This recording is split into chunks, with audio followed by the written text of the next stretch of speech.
The Naked Gun from the Files of Police Squad is a classic comedy, and while some of the jokes may land better if you know what they're referencing, the film is still worth a watch for anybody looking for a laugh. Comment down below what you think of The Naked Gun. I'm your host, Brennan Sem. Joining me this week, as usual, is my father, Tory Sem. Like and subscribe down below for more nerd content and commentary. Now let's roll the intro.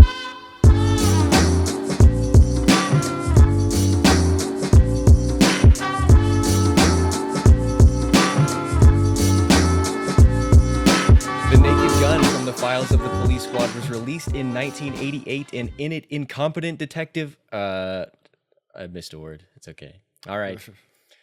I should have just kept going. The Naked Gun from the Files of Police Squad was released in 1988, and in it, incompetent police detective Frank Drebin must foil an attempt to assassinate Queen Elizabeth II.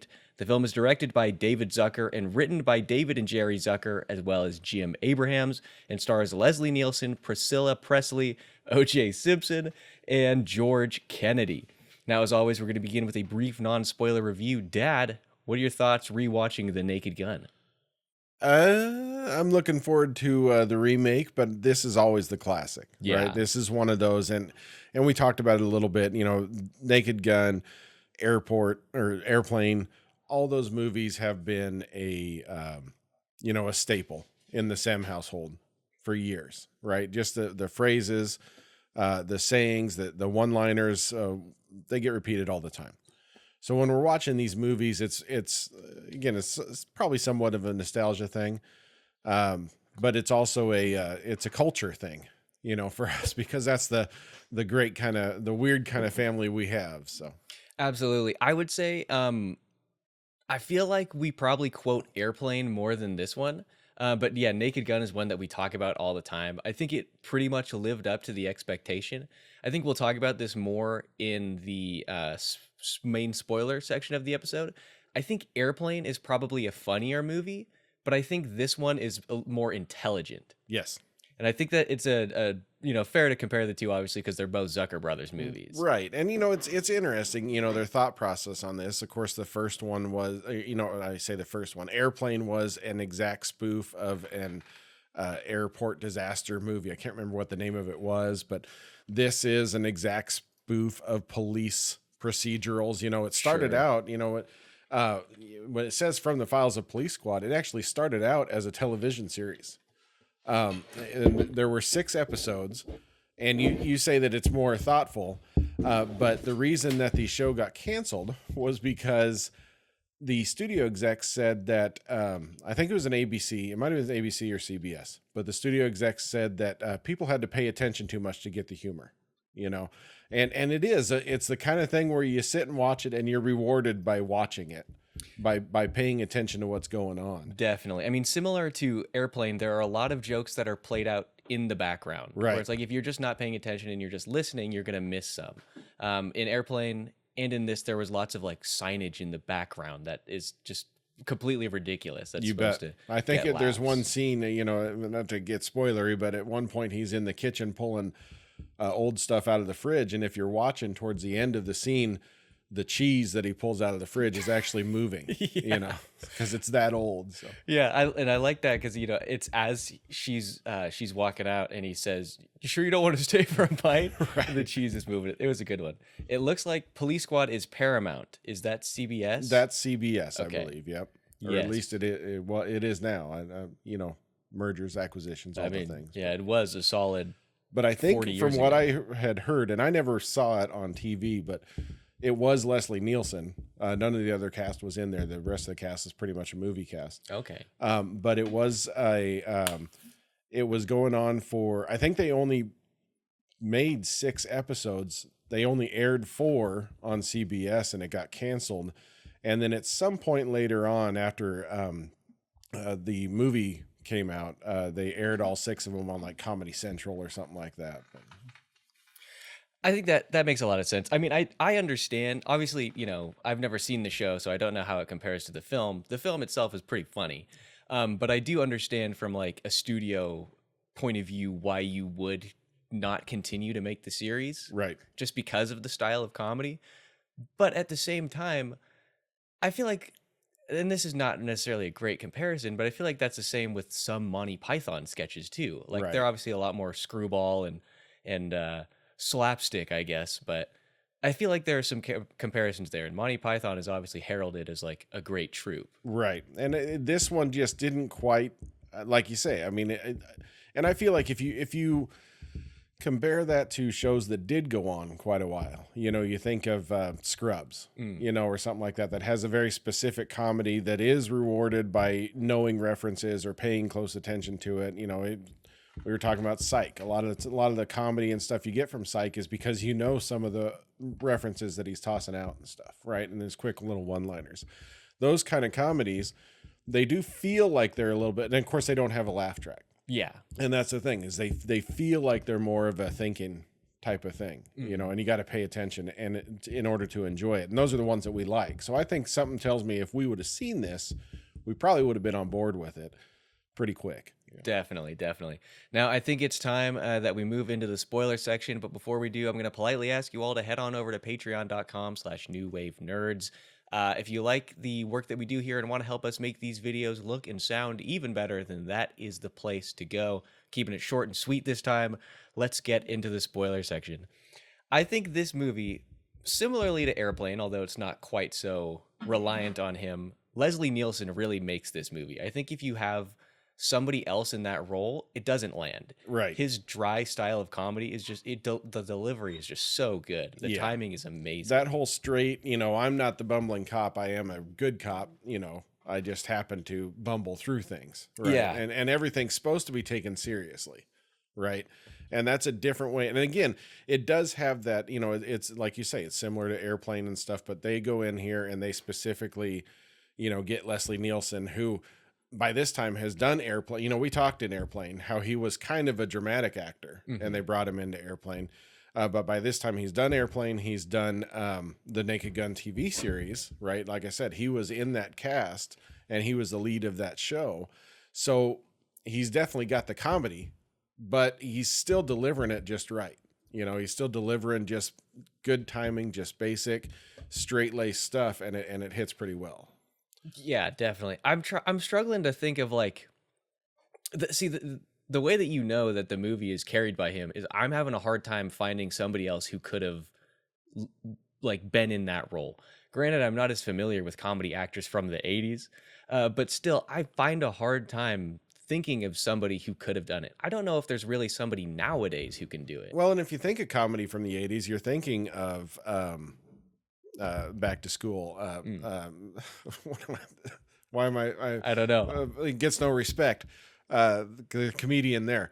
Okay, look up Back to School while we're talking. Rodney Dangerfield. That's the words I'm looking for. I thought you were talking about another show. You think about that. You think of this is terrible. Mork and Mindy, Patch Adams.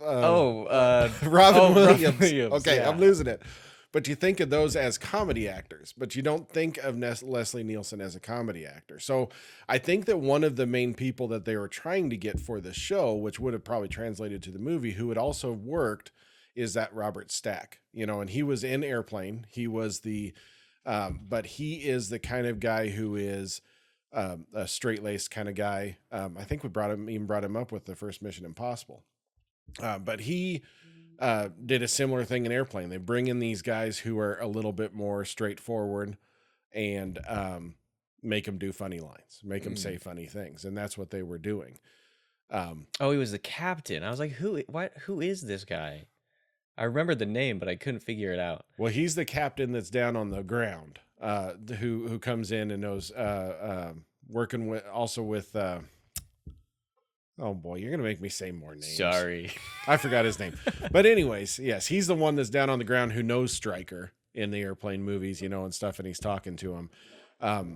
There's also the actual captain of the plane who likes gladiator movies. We're going to have to go back. Just go back and do Airplane. But that's the thing is you talk about, switching up different comedy actors. And I don't know if you're necessarily looking at that. Now we're going to find out in a week or so how well somebody else can do this. Cause we got Liam Neeson. That name I remember. Doing the Naked Gun there. So we're going to find out if anybody else can pull this off or not. Yeah, I don't know. I'm not. We'll probably talk about the reboot a little later on, or the continuate. I don't know, sequel boot, I Yeah, guess. requels they call them, right, or something when it's a reboot slash sequel kind of thing, or it's a Sure, long time. Who I'll knows? go with that. Yeah, I don't know. Yeah, I'm not. The trailer's pretty funny. We got good moments. Like we both laughed at that man's laughter man's joke laughter in the is trailer. great. Yeah, But I don't know. Okay, and again, this is based off of nothing but the trailer. The comedy in The Naked Gun feels much more modern. It feels just like a standard modern comedy movie. It doesn't feel the same as this movie does. right. It feels like the jokes are obviously obviously more obvious. You know, I mean, we got him taking off a Mission Impossible mask when he's dressed up like a little schoolgirl. Right. But in any case, let's talk about The Right. Naked Gun. I almost said Airplane. I want to talk about, there's a few reasons that I think this movie, like I said, I think Airplane is funnier, but I think this movie is a little bit more intelligent for a couple different reasons. One, I think the storytelling of this is a little better. It feels like there's a little bit more, the story actually plays a little bit more of a role in this than it does in Airplane. Right. And this is a classic story of like the fool triumphant. Like you said, the bumbling guy who doesn't really necessarily realize how bumbling he is. He just sees the world one way and doesn't really understand. Like one of my favorite jokes in the whole movie is so stupid, it's not even that funny, but it's when Leslie Nielson first meets Ricardo Montalban, who I should have mentioned when I was talking about who stars in this movie. Definitely. But he's I wanted to mention he's not Ed top billing. Hawken. It's they meet, and you know, Ricardo Montalban is your standard just regular business guy, and he's got a box of cigars, and he holds it out to Leslie Nielson, and he says, "Cuban?" And Leslie Nielson goes, "Nah, I'm Dutch Irish. Right. My mom was from Wales or whatever." Stupid line. It is. But it made me laugh so hard. Those are that's the best part about these. One of the lines that they repeated a lot in the show that never got translated over, you know, when I was catching up on a little bit of this, is he would always offer him a cigarette, and they'd say, "Yes, it is." You know, it's that kind of stuff, right? Yeah. Those kind of lines, yeah, really, really, really hit pretty good. And you're right. I love the way that they play that off, and then they just move on. Mm-hmm. You know, they're not waiting for a laugh track or anything like that. They just keep on rolling with it, and I think that's what makes it the rewarded to pay attention kind of thing, right? Well, and it does. Some of the comedies definitely played off the reactions of some of the people who Leslie Nielsen is talking to. Like Right. just in this one example with Ricardo Montalban, after Leslie Nielsen says, you know, my mom was from Wales, he turns around and walks away. And Ricardo Montalban is just standing there with the cigar box like, is that what I asked? Right. And then he just sets it down, and then the conversation continues. It's not like, hey, what are you talking about, buddy? He's just like, all right, I guess we're moving on. You know, Right. it's time to move forward with the conversation. Well, and when he turns around and he's got the bite marks on his nose or whatever, he says, "You want a tissue?" You know, or something. And he's got his dripping hand, you know, because it was in the aquarium. the aquarium there. Yeah, but like you say, he just keeps on rolling. And it is kind of an interesting thing, and you know, the one I giggle at is, and I'm not gonna remember it word for word, but when the captain's saying we don't want another incident like the park, Oh yeah, and he says, well, I see 5 guys in togas stabbing a man, I shoot first and ask questions later, you know, and then obviously it just keeps on rolling because she says, well, that's Shakespeare in the Park, and then they're done. You know, it's the best part is because they do keep going with it a little bit. She's like, Right. you killed 5 actors. good ones. Good ones. Yeah, that was really funny. And that's actually another thing that I wanted to bring up. Another reason that this movie is so intelligent to me is because I feel like Airplane is just making jokes, right? Right. You know, based on the situation. Naked Gun is, like you said, making jokes, pulling from like police procedurals and Right. making jokes based off of like noir films, which would have been, you know, they would have been past their heyday in the 80s, but people who were going to see this movie would remember them.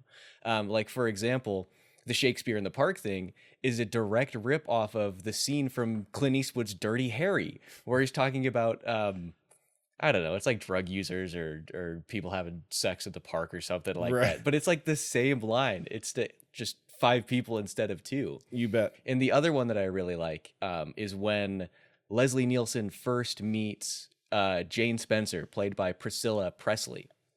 And, Ricardo Montalban's like, oh, yeah, you can have these files, whatever. And he follows Priscilla, and she's just standing there, and an ankle bracelet falls down, and he says something along the lines of, oh, that's a nice ankle bracelet you got there. That is directly pulled, almost word from word, from Double Indemnity, the Philip Marlowe, one of the best noir movies ever made. It's stuff like that. And then also in that interaction, and throughout some other parts in the movie, there are clear homages to noir cinema. Like the cinematography and the lighting in that specific moment is very noir-esque. There's shadows and... Yes, high contrast. And even there's a moment where you get a close-up on Jane Spencer where there's almost like a filter or something that's applied over her where it looks a little more glitzy and glamoury and the background's a little more blurred than in the rest of the movie. It's so smart to me. Yeah. It is. And, we did Airplane. We did this one. We got to do the other Zaz movie, Zucker Abrams. Zucker is man, I don't know. I'm looking.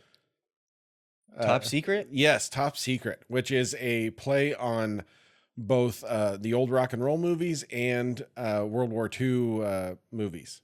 Direct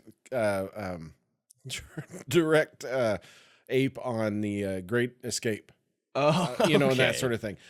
So that's another one that we've got to pull that up. But you're right, because what they're doing here, and that was, we talked a little bit about the cast, but in Naked Gun, we have George Kennedy in there. George Kennedy was in the original movie for Airplane that was aped for, the basis for Airplane. Oh, okay. And George Kennedy wanted to be in the Airplane spoof, but he didn't get in. So he lobbied real hard to be in this one because he wanted to work with those guys, and he just knew that was the way that this works. So they're definitely trying to stick to their material, and their material's changing every time, which is great. Like you say, you're getting a different view of things. We go to the Airplane movie, and it is definitely, it's shot like an airplane disaster movie. And this one, like you say, is shot noir. It's a different kind of style that I think works really well with these guys. Yeah, I think they definitely understand what they're doing. And it strikes me as like, these are people who saw these movies, either, the direct source for Airplane or a bunch of noir and police movies, or in the case of whatever we were just talking about, Top Secret, The Great Escape, like they saw the original movies. I think you can tell that like they really liked them, but they were like, there's something good here, right. And they thought that because they liked it, not because they thought it was a bad movie. Right. They're not making fun of it. They're making fun with it. Yes. Yeah. Making fun of the tropes, not the movie itself. Right. Yeah. There's one other thing that I wanted to mention about the noir inspirations for this movie. There's a couple different things. One, there are a couple times, and they're only early in the movie, which I think is interesting. It's only from like the beginning up until say the midpoint, where Leslie Nielsen is driving around or walking around town, and he's got a voiceover over the thing. That's a classic noir trope. And obviously it's like, the best one is where he's talking and he's walking. It's after he finds out that Jane Spencer is, working against him or whatever, right. Who's another noir trope, classic femme fatale. And he's just walking, and then suddenly you hear like noises in the background, and the voiceover ends with, "And where am I?" Right. And he just looks around. Great. I love it. And then after he returns home, and I think this is earlier on, he returns home, this is a scene where he finds Jane Spencer in his house. When he first goes up to his apartment door, you've got the single line of light coming through a cracked doorway, classic noir trope, and then he leaps in and is doing somersaults and cartwheels all around for like 5 minutes. And then it ends by him leaping back and getting the same single line and then seeing Jane Spencer cooking in the kitchen. Right. Well, don't forget he kicks the door open and comes back and hits him right in the face after all of that. Yeah, it's a great thing. Well, and that's the other best line, or one of the great lines of the movie. You mind if I slip into something more comfortable? Comes out wearing a full tux. Yeah, with a tight tie. Right. Yeah. Well, and that's another reference I forgot about until just now. when she's standing in the kitchen, she's wearing his shirt. That's a callback to, like, I think it's Dr. No or one of the James Bond movies. They're pulling at so many different things here. In my intro, I said that the movie is funny. I think you get more out of it if you understand the references, Right. which I think is arguably true. But just by itself, the movie plays so well. It definitely does. And it is a classic. And I think that, you know, I didn't even look at box office or anything like that, but just the way that this played off, obviously it did decent because we got 3 movies with Leslie Nielson alone, and now we've got our Liam Neeson one coming back. You know, it definitely hit just right. Definitely. You know. Definitely. Yeah, so it looks like, according to IMDb, so take it with a grain of salt, the budget was $14.5 million and gross worldwide is almost $79 million. So definitely made its money back. Yeah.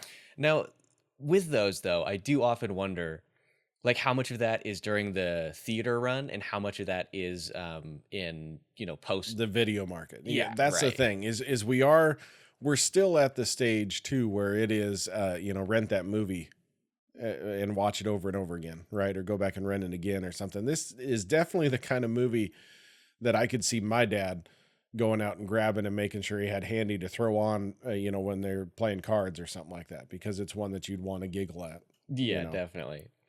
Now, the second one, Naked Gun 2.5, The Smell of Fear, did come out in 1991, which was, what, 3 years later, I think? Yeah, it took a little 88? bit of Yeah. time. Now, was that one Zucker? I don't Because I know the third one wasn't. Yes. Okay, so they were still involved in the second one, because we talked about it with the sequel to Airplane, that they weren't involved in the sequel because it was one of those things where it's like, well, we played our jokes, Sure. right? And I will say that I actually went back and watched the second and the third Naked Guns this past week, just because I do my work for you people. And I will say that also watching some of the clips from the show, the second and third one seem to be taking a lot of the stuff that were in the show. So I think the Zaz team were a lot better about making stuff up for their movie. And then when it got to especially the third one, who wasn't them, I think that they just kind of aped it and did it just to get a third one out. Yeah. But, you know, some of the lines of the third one are great. I'd encourage you to watch it too. I imagine you didn't have time. But it's just continuations of the same thing, you know, but the second and third one were pretty good as well. I got some giggling. So some of the lines are kind of running in my head, but they do in the third one, they do an ape of the train station scene from Untouchables. Oh, okay. It's great. Because they, you know, in the Untouchables, there's maybe I'm spoiling it for everyone. There's a baby carriage rolling down the steps or whatever. And that's the big drama. Well, for some reason in their scene, 8 moms with baby carriages come in at the same time and they're all rolling down the steps and they all get to the bottom and the babies go flying out of the carriages. OJ's in the background and he's got to catch them. And he almost does the spike, you know, like a touchdown run, you know, and stuff. It's great. Okay. So, I didn't realize, okay. So I'd never seen the movie before, or even if I had, I hadn't, you know, paid attention to it. When we were watching the trailer for The Naked Gun, the new one, in front of every movie that we watched the past couple of weeks. So I've seen it 5 times, Right. 3 for Superman and 2 for Fantastic Four. I was confused as to who this, you know, one guy was kneeling in front of and looked to the camera and went, now it makes a lot of sense. Yes. So Nordberg in the show, OJ wasn't in the show, but they wanted to bring him in. I think at one point they had other actors in mind, but they specifically wanted to bring in OJ, and OJ kind of lobbied to come in on it. You know, of course, the history and stuff is there, but he made it through all 3 movies, I'll tell you. So before he had his little run-ins. Okay, so here's what do you might not know this. I guess I can look it up. The third movie was 1994, so Yes. that would have been the year. That's kind of awkward. Well, the big court wasn't until 95. I remember being in college, right? First year of college. Old. Sorry. Yeah. Is distinguished. And I specifically remember, you know, spoiler alert, walking through campus on the day the verdict came out and somebody shouting, "He's innocent," because everybody was watching this, Oh, yeah. The court. I mean, I'm sure you've seen this stuff on it. I watched that one show with Cuba Gooding Jr., Yes. So, which I forget now. interesting enough, there is a lady on the jury in that series, and that is the same actress who is OJ's wife in this show. Oh, really? Yes, the one that's in the hospital room that Susan Bobian? Yes, I believe she's a juror or something. I heard That's in that, so which of course I didn't know, but I'd watch that series as well. But I thought that was kind of a fun little tie-in there. That's hilarious. I will say, it's a little awkward, but in retrospect, it's really funny. I would assume the second and third ones are pretty similar, but in this movie, O.J. Simpson just gets the whole movie getting beat up. Yes, I mean, he gets completely destroyed in the opening scene of the movie. he definitely does it. Yes, that process continues throughout. I think it's either the second or the third one for at least 20 minutes of the movie. He's trapped under a bus that's driving across country or something. Okay, that's pretty crazy. Yeah. Oh man, I will say though, all things considered, the physical comedy with him, pretty good. Oh, he nailed it. He knew how to get shot. He knew how to fall out of the boat. He knew how to fly off of a wheelchair at a baseball game. Yeah. Well, and props to him for letting Leslie Nielson just sit on his face. Do you think that took any convincing? Or was I imagine he was all in. He was OJ was a star machine. He'll do whatever it takes. Actually, I do think that one of the documentaries I saw, they said that obviously he was a nice guy on set. Sure. They always are. Yes, but he really concentrated on wanting to do all those pratfalls himself.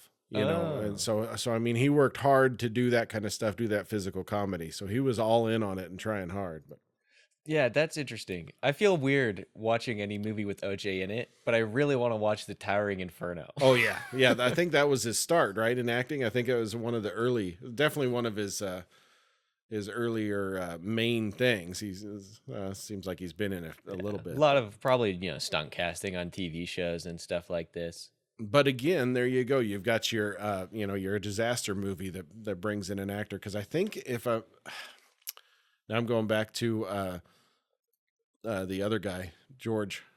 George. Am I saying George? George Kennedy. George Kennedy. Yes, I think he might have been in. Was he in Towering Inferno? I don't know. I think he was on another.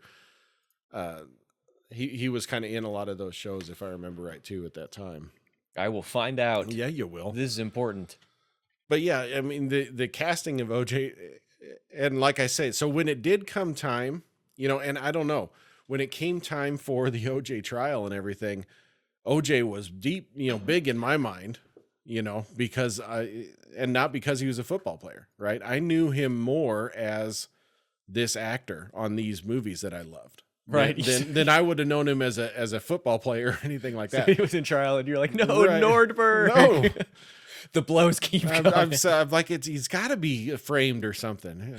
Oh, that's really funny. Okay. Wow. And then, of course, Priscilla Presley, Yes. Elvis's ex-wife. Is it? Oh, it yeah, was I blew ex-wife? your mind. Well, Yeah. I knew that they were related, but I didn't know. For some reason, do they have a child together? Or is Yes, Lisa Marie Presley, I think. I don't know. I'm hip to all this stuff. She was the one who was married to Michael Jackson for a while. Oh, okay. I think she might actually be the parent to some of Michael's kids. I don't know. I lost track of a lot of that stuff. Yeah, I'm not really into. Oh, she's dead. I'm not really into all of the drama of the celebrity weddings and relationships, and I could not care less. No. But I think there was just a movie that was released based off of Priscilla Presley that was apparently really good. I'm not surprised because she's probably seen some stuff. Yeah, I would imagine. Oh yeah, it's just called Priscilla. Well, there you go.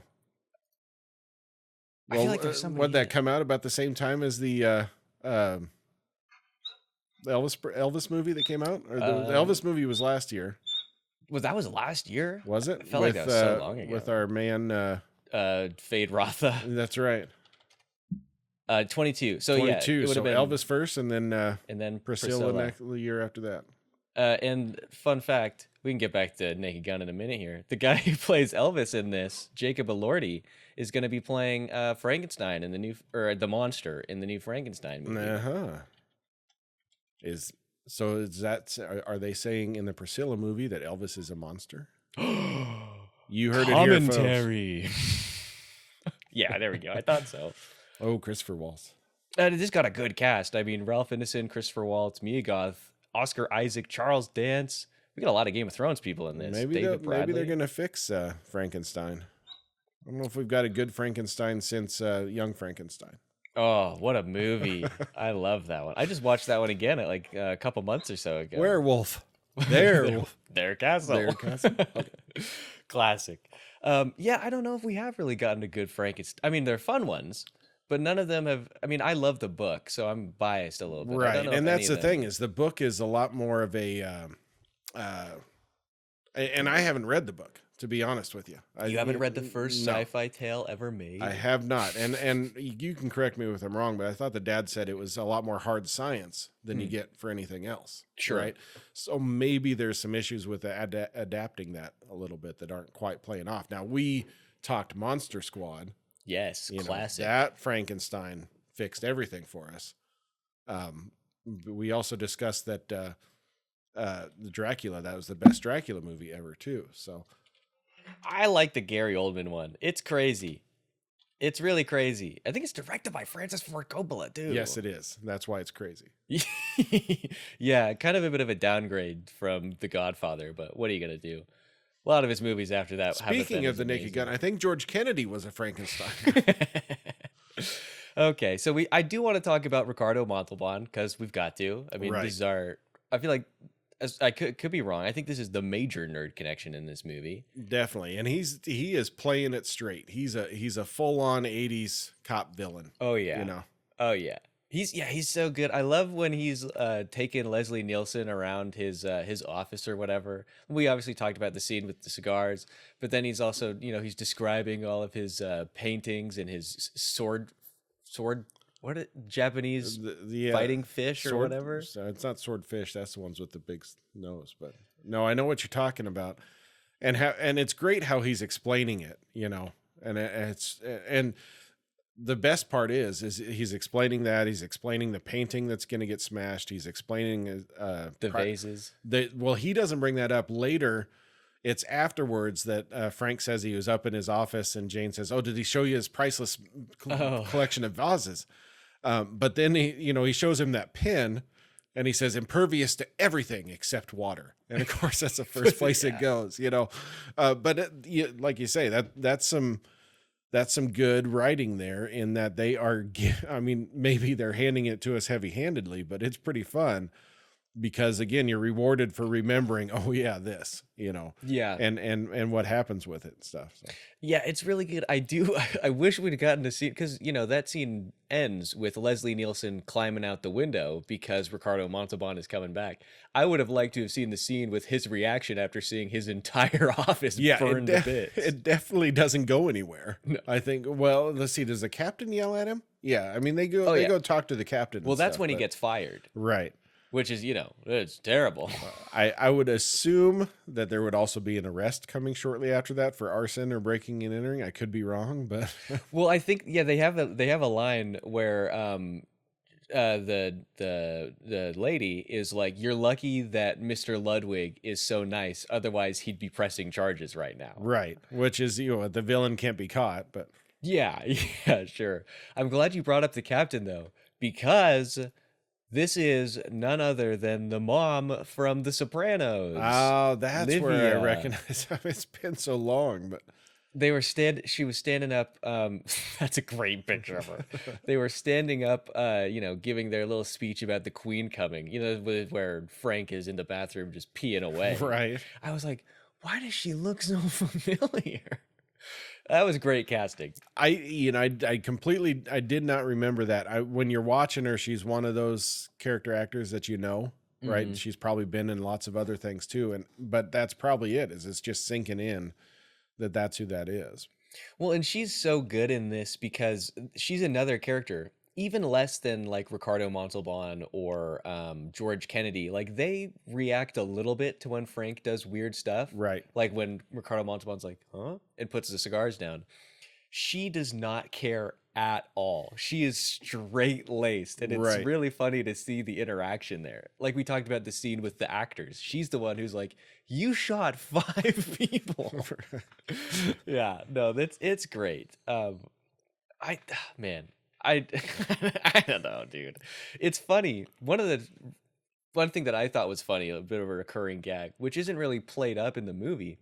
She's the mayor of the city, but they keep calling her Your Honor, like she's a judge. Right. It's one of those stupid lines that like nobody's talking about it like it's a joke. Nobody's reacting to it, and they like barely say that she's the mayor once, but Well, it now, happens a million times. I think that would actually might be the right way to address a mayor as Your Honor. I could be wrong on that one.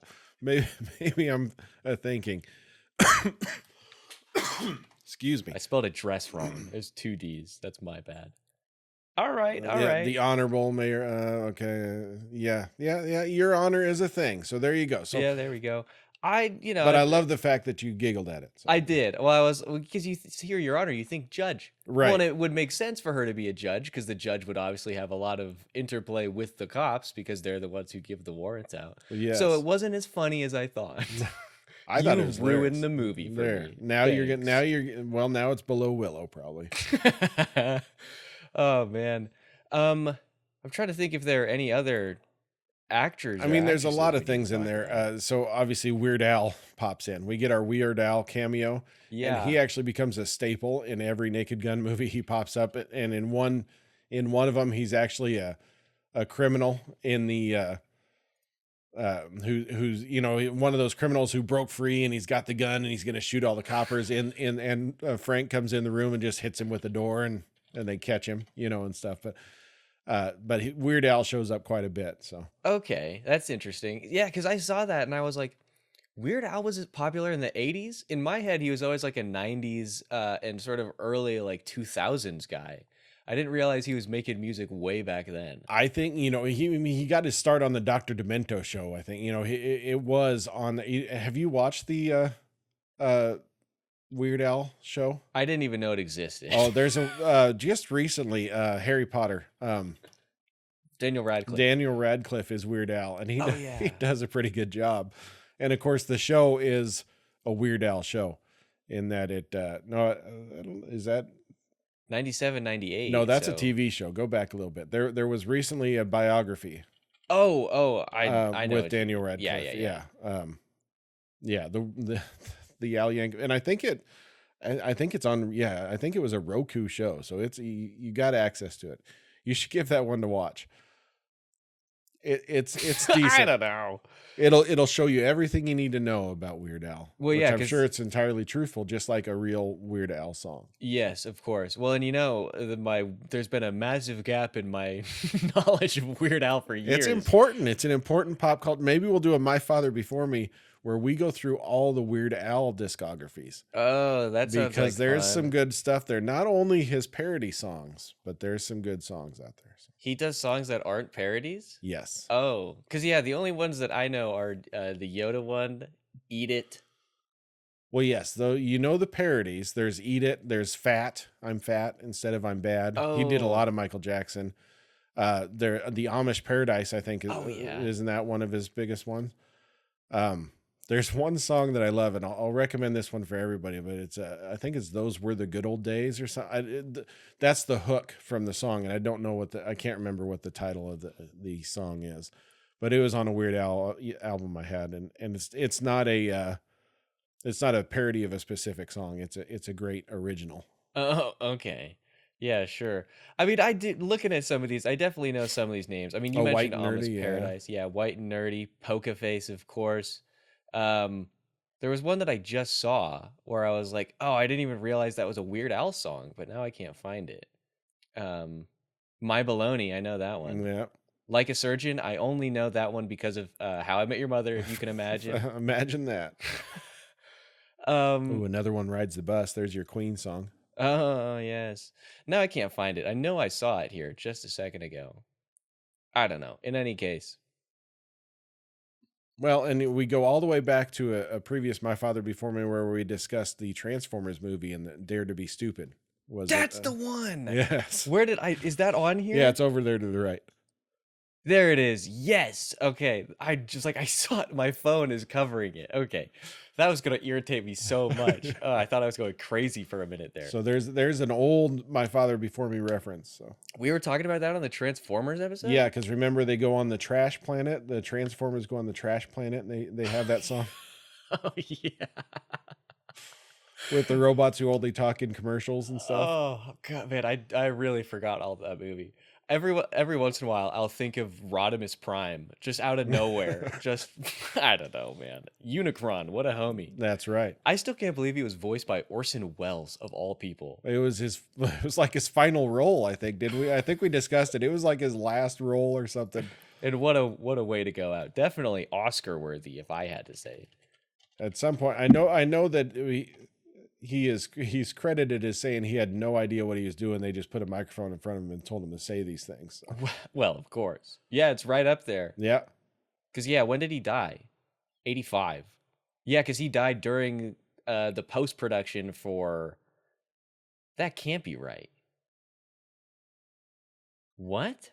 I'm so confused. Well, is that an IMDb thing where they're showing you like things credited to him a different way? Well, no, because we were just talking about this with MI2. Wasn't Eyes Wide Shut in like 93 or? That was Orson Welles? No, I'm thinking of Stanley Kubrick. That was stupid. Okay. A completely different, really incredible director. Whole different thing. Wow. I was like, wait a minute. My whole time. Dare to be stupid. Dare to be stupid. Yeah. Don't be afraid to make completely inaccurate statements. I don't know. Anything else on Naked Gun? As typical for My Father Before Me's, we've spent the last 10 minutes talking about anything but the movie at hand. I think we nailed it. I think this is the kind of movie. It's tough, you know. When we've talked about shows we want to cover, and this one came up because it is kind of a staple of our family, you know. But I think these kind of movies, you know, Airplane and this one, they're kind of tough to discuss because they really are something you really just got to sit back and like. Right? Yeah. You just got to sit back and enjoy. And if you like that kind of humor, you're going to go for it. A lot of people do, obviously. Mm-hmm. But I think that when it comes down to it, it's kind of tough to really talk about it because it is more of a, I mean, we can sit here and probably one-liner it back and forth, but people get bored of that if they haven't seen the movie. So I think that it's important to catch some of these. I am kind of curious. You know, when I first saw they were redoing it with Liam Nielsen, I'm getting them confused. Too close. Yes, when I thought about it, I kind of thought to myself, I don't know if you need to remake it. Yeah, because I think it works. Now, if they are doing in the trailers, we've seen they're doing. Thanks, Dad, and he's talking and he's looking at a picture of Leslie. You said the joke, and then we go down and it's down to OJ and stuff. Mm-hmm. So if they're running with some comedy that kind of plays off that, then I think we'll be okay. Yeah. But I don't know. I'm not overly excited for this one, even because I love these movies. Mm-hmm. I guess so. Yeah, that's fair. My biggest fear for it is that it is just like a standard, like any other any other comedy movie, but just with the title slapped on. I hope it at least in some way you feel that it's a continuation of the original. No, I don't know. I haven't seen obviously 2 and 3, but I hope at least in some way it feels similar, like a spiritual successor. I think, you know, one of the ways that I could put it is I enjoy these movies. I enjoy these Zucker movies, right? They came out with a scary movie, superhero movie, where they were doing a similar thing, trying to be parody movies. Mm-hmm. And even though, yes, they had some funny bits, those movies never landed for me. Now, maybe that's because I was getting older then, and these hit when I was younger, right?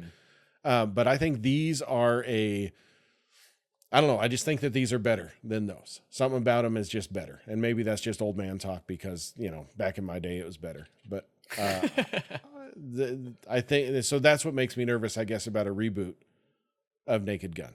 Yeah, I will say I haven't actually seen any of them because I was never even slightly interested in seeing any of them. I know that a lot of people in my generation really love Scary Movie. It is definitely in the cult classic range for my generation. But yeah, I've never even for a second really considered going and watching. And to be honest, I don't know if I remember Scary Movie as much. They had this superhero movie or whatever that had the Drake and Josh guy. Drake from Drake and Josh as a Spider-Man clone or whatever. Isn't he in stuff. the green costume? Yeah. So that one I remember, and again, you would think that would hit because it's making fun of stuff that I enjoy, that I like anyways. But yeah, I don't think that one quite flew for me. Yeah. So. I didn't realize Leslie Nielson was in that too. Well, then maybe I like it more than I should. He's Uncle Albert. But yeah, so the Naked Gun releases August 1, which is the day before this video comes out. And it stars Liam Neeson as Frank Drebin Jr., Pamela Anderson as Beth Davenport, Paul Walter Hauser as Ed Hawken Jr., and this person isn't credited until way down the line, but I'm going to say it anyway, Priscilla Presley reprising her role as Jane Spencer. And we have Weird Al as well. Weird Al. Okay, see, they're getting... Now, it's not a Zucker, is it? Or do they come back? I don't think so. Yeah, not at all. No, they're not. Well, okay, so they're just credited as based on. Okay. Akiva Schaffer is the director, and it's written by Akiva Schaffer as well as Dan Greger and Doug Mand. I don't know any of those names. Wow, Lego Movie. What a banger. All right. But yeah, so of course, final thoughts. We're going to leave it there. Naked Gun, fun. Give it a watch. It's what, like an hour and a half? Oh, it's worth it. It's if you're going to watch it, watch all three. Yeah, sure. Spend almost 5 hours. But in the third one, they're making fun of the Academy Awards. Or is that the second one? I can't remember now. They all kind of rolled together. It's great. What a glowing recommendation from your resident old man. All right. But yes, we're going to leave it there, and I will see you guys on Tuesday to talk about the new Naked Gun movie.